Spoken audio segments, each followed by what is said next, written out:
நான் வணக்கம்ண்ணா. தருமபுரி மாவட்டம்னா பாப்பிரெட்பட்டி தாலுக்காண்ணா, சித்தேரி போஸ்ட்டுங்கண்ணா, எரமகடை கிராமங்கண்ணா. எங்களுக்கு வந்து தண்ணி வசதி இல்லாமல் இருக்குதுங்கண்ணா. ஒரு போர் இருக்குண்ணா. அந்த ஒரு போர்லேயும் வந்து போர் ரிப்பேர் ஆகி இப்போ 20 நாள் ஆகுதுன்னா 20 நாள் ஆகியும் இப்போ எங்களுக்கு தண்ணி வசதி இல்லாமல் தான் இருக்கிறோம். அது வந்து சரி பண்ணி கொண்டு வந்து போடாமல் இருக்காங்க. இன்னும் ஒரு போர் எங்களுக்கு வேணும்.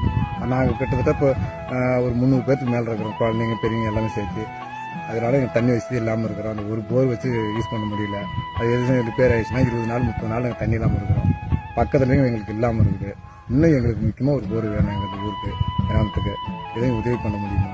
இந்த ஒரு போர் வந்து உங்களுக்கு தண்ணி பத்தலைன்னா 300 பேருக்கு பத்தல தண்ணி பத்தலைங்க. ஏன்னா 300 பேர் பத்தலன்னா, ஏன்னா ஏதாவது ஒரு எமர்ஜென்சி, அதுக்கு ஒரு கரண்ட் இல்லாத ஒரு ஏதாச்சும் ஒரு பிரச்சனை ஆயிடுச்சு, மோட்டர் ஏதாச்சும் பிரச்சனை ஆயிடுச்சுன்னா அந்த ஒரு போர் நம்பி தான் இருக்கிறோம்.